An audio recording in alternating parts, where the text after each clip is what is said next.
agora nós vamos à região de Passo Fundo. Hoje a Rebeca Mistura, aliás, desde ontem ele está lá acompanhando, está em Estação, cidade que ainda está traumatizada em função do que aconteceu na manhã de ontem, quando um adolescente invadiu uma escola, atacou professores e alunos, matando um menino, ferindo 2 alunas e uma professora. Hoje vai acontecer, já está em andamento o velório e vai acontecer o enterro da vítima fatal, estudante da 8ª série do ensino fundamental da escola afetada, da escola atacada ontem em Estação.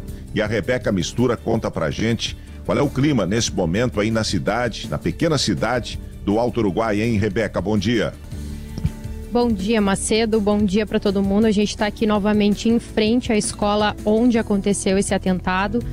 As professoras, a direção colocaram aqui em frente uma faixa de luto, né? E um recado anunciando que não há previsão de retorno das aulas. Hoje pela manhã acontece já, na verdade, desde ontem, o velório da criança de 9 anos que acabou morrendo depois desse ataque, né? Ele recebeu várias facadas no tórax por parte desse adolescente que cometeu o crime e não resistiu aos ferimentos. O Vitor André Kungel Gambirazzi está sendo velado em Getúlio Vargas, cidade próxima aqui à estação, e ele deve ser sepultado para o final da tarde de hoje. Outras 2 pessoas que também foram vítimas, né, seguem internadas. Uma professora está em Erechim, no Hospital de Caridade, e a criança de 8 anos, uma menina, que também ficou ferida na cabeça com golpes de faca, precisou passar aí por cirurgia durante a noite. A gente ainda não tem atualização do hospital, do quadro de saúde dela, mas até ontem à noite era estável, mas inspirava cuidados. Então a gente segue acompanhando para ter essas atualizações. Macedo, a Polícia Civil também segue, né, em cima desse caso. Agora a delegacia de Erechim vai seguir investigando para tentar entender o que pode ter motivado então o ataque desse adolescente que foi internado ontem à noite ainda em um centro socioeducativo aqui da região, né? Ele tem 16 anos e vai ficar provisoriamente aí por 45 dias nesse centro socioeducativo até que seja definido exatamente, né, os próximos passos da investigação. Também foram ouvidas testemunhas ontem, né, professores, outros alunos, na presença aí do Ministério Público, né, para prestar esse depoimento especial, para tentar entender então o que pode ter causado esse momento de ataque aqui, né? Se foi de fato premeditado. O que a gente sabe até agora é que ele agiu sozinho. Daqui a pouco mais, Macedo, a gente deve ir até o velório em Getúlio Vargas, né? Vamos tentar conversar com algum familiar, algum professor que possa, né, tenha condições de conversar conosco. E por enquanto aqui em Estação o clima é de luto mesmo, né? O pessoal, todo mundo muito abalado, ainda não amanheceu por aqui, não tem movimento, mas a gente sabe como é que uma comunidade pequena sente uma fatalidade dessas. Sem dúvida, sem dúvidas. Vamos para o comentário do Gabriel Santana Weiner, hoje no modo gravado. Fala, Gabriel, bom dia. Bom dia, Macedo, bom dia aos ouvintes da Gaúcha. Ontem, quando eu fiz o meu comentário aqui no Gaúcha Hoje, a gente ainda não tinha se deparado com a tragédia que acometeu a cidade de Estação, na Escola Municipal Maria Nascimento Jacomazzi. Uma manhã de horror, de pânico e de impotência. Mas, infelizmente, não dá mais para dizer que foi um dia surpreendente, porque o que está acontecendo no Brasil e no mundo é um processo de radicalização silenciosa que não acontece nos templos ou nos palanques, mas nos porões da internet e do seu anonimato. A jornalista Madeleine Lasco, que estuda muito comunicação digital, alerta há anos sobre o fato de que adolescentes estão sendo atraídos para comunidades fechadas da internet, em plataformas como o Discord, o Telegram e outros aplicativos de mensagem criptografada, onde a violência é tratada como performance. Nesses ambientes, o agressor não é visto como um criminoso, é visto como um ídolo. Cada ataque é comemorado, registrado, compartilhado, estudado como se fosse um manual. A pesquisadora Michele Prado, que é especialista em extremismo digital e que tem um trabalho fantástico sobre esse assunto, também fala bastante sobre esses processos psicológicos deliberados que visam transformar os jovens que são isolados em soldados de uma guerra contra a escola, contra a sociedade, contra a vida. A responsabilidade por tragédias como essa ela é dividida: família, Estado, escola. Porque quando o adolescente chega ao ponto de matar uma criança de 9 anos com 11 facadas nas costas dentro de um lugar sagrado como uma sala de aula, é porque todas as camadas de proteção falharam. Não é um caso isolado, é um sinal claro de que alguma coisa vem dando errado há muito tempo.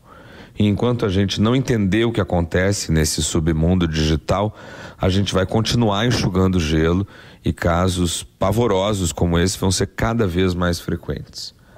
O Rio Grande do Sul, o Brasil e o mundo precisam de muita oração, muita prevenção e muito menos omissão. Porque a verdade é que, se a gente continuar fazendo de conta que isso tudo é normal, o próximo caso pode ser em qualquer escola, em qualquer cidade, em qualquer turno, e aí, para alguém, sempre vai ser tarde demais. Valeu, verdade, né? Essa história assim de dizer faltou segurança na escola. Isso é enxugar gelo. O processo, o problema é muito mais amplo, muito mais profundo. Exige uma análise, uma reflexão muito mais séria de todos nós enquanto sociedade. A repórter Letícia Mendes está lá e traz mais informações pra gente. Qual é o clima que você encontra nesse momento aí no município do Norte Gaúcho, do Alto Uruguai? Hein, Letícia? Bom dia. Bom dia, Macedo. Nós estamos aqui em frente à Escola Municipal Maria Nascimento Giacomazzi, onde aconteceu esse ataque na manhã de ontem, né? Aí tem menos de 24 horas que aconteceu esse ataque. Nós chegamos aqui no município de Estação na noite de ontem. A gente saiu de Porto Alegre, né? Logo depois desse ataque e acabou chegando aqui no começo da noite.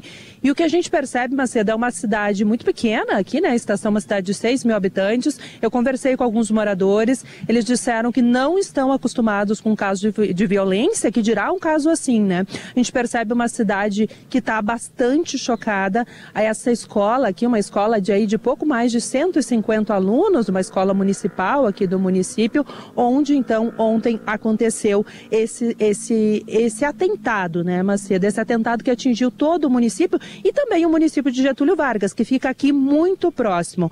O que a gente percebe, Macedo, que é o tipo de cidade em que as crianças elas saem da escola, elas vão para casa caminhando, não é uma cidade em que as pessoas se preocupam com essa situação de violência. E aí, de uma forma inesperada, então, na manhã de ontem, esse adolescente chegou aqui na escola, segundo os moradores, ele chegou numa bicicleta, entrou, pediu para usar o banheiro, tirou uma faca de dentro de uma mochila e acabou, então, atacando essas crianças. Eu conversei agora há pouco, então, com o prefeito aqui do município, o Jefferson Zimmermann, e ele nos relatou que, inclusive, na noite de ontem, ele esteve em Erechim, onde ainda estão hospitalizadas uma professora de 34 anos, professora essa que, segundo os relatos, ela interviu, né? Ela tentou auxiliar essas crianças, porque esse adolescente, ele entrou numa sala do 3º ano com essa faca, começou a atacar essas crianças que tinham ali cerca de 8 anos e um menino, como a gente sabe, um menino de 9 anos, tinha completado 9 anos há pouco, inclusive o Vitor André, ele acabou infelizmente morrendo em razão desse crime.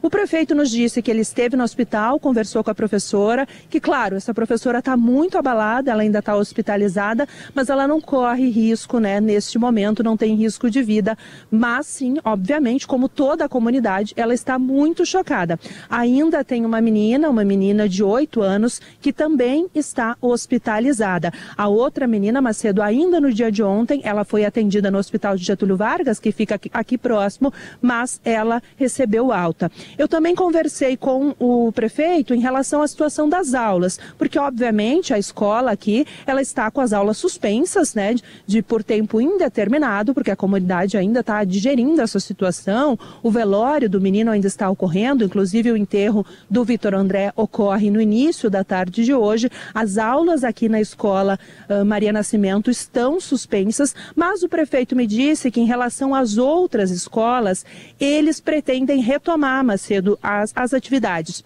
porque ele disse que conversou com profissionais da educação no dia de ontem, né, com psicólogos, e que entendem que essa retomada é importante. Inicialmente, a prefeitura até cogitava iniciar um período de férias antecipado, mas agora o prefeito disse que isso não vai acontecer, que eles vão retomar as aulas da rede e, claro, aos poucos também retomar as atividades aqui nessa escola.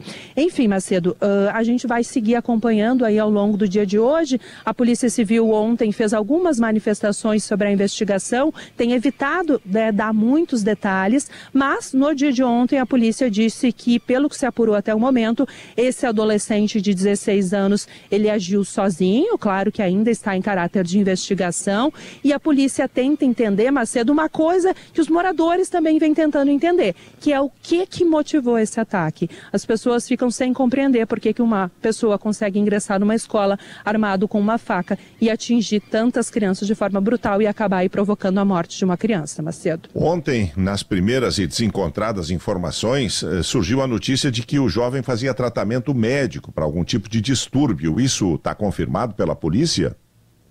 Então, Macedo, eu conversei agora há pouco novamente com o prefeito. É uma coisa que a prefeitura vem mantendo, diz que sim, que ele fazia tratamento psiquiátrico. A Polícia Civil ainda não se manifestou sobre isso, mas diz que sim, que havia já essa informação, mas essa informação vem de parte da prefeitura, né? Ontem, inclusive, esse adolescente foi ouvido, ele foi ouvido pela Polícia Civil e, por ser um adolescente, também pelo Ministério Público, mas a polícia não detalhou o que ele disse em depoimento. Mas sim, eu conversei com o prefeito novamente aqui, ele disse que ele estava passando por tratamento psiquiátrico, inclusive moradores relataram que ele teria passado por um tratamento nesta semana mesmo, por um atendimento nesta semana, mas, né, as pessoas, claro, ainda estão tentando compreender se foi uma motivação ou se não, qual é a relação disso com esse caso aqui.